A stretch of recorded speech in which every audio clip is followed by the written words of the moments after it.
Hello friend, good morning. কেমন আছো তোমরা সবাই? আমি তো ভালো নেই, তোমাদের কাল রাতেই বলেছি আমি বেশি ভালো নেই। পুরো আমার ঘরে জলে জল, এখন পর্যন্ত জল কমেনি। রাত থেকে যে জল একভাবে বৃষ্টি হয়ে যাচ্ছে, এখন আরও বেশি জল হয়ে গেছে। চলে যাই, তোমাদেরকে দেখাই পেছনের চেম্বারটার কি পরিস্থিতি আর আমার ঘরের কি পরিস্থিতি। পেছনের চেম্বারটা পুরো ভরে গেছে, চেম্বারের উপর দিয়ে জল আসছে। তো তোমাদেরকে না নিয়ে গেলে, তো না নিয়ে দেখালে তোমরা বুঝতে পারবে না। তো চলো যাই, তোমাদেরকে দেখাই।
তাহলে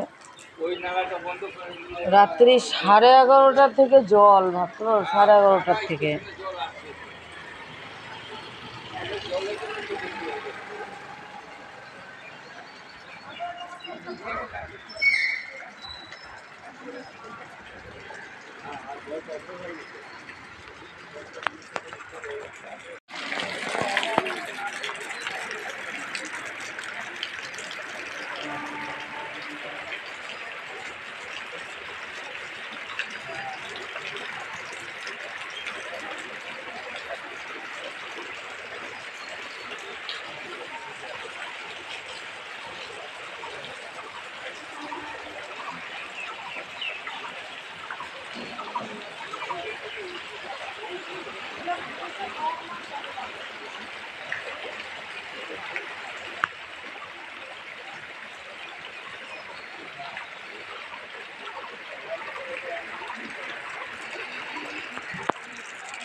এটা সোশ্যাল মিডিয়াতে পাঠাবো এখন।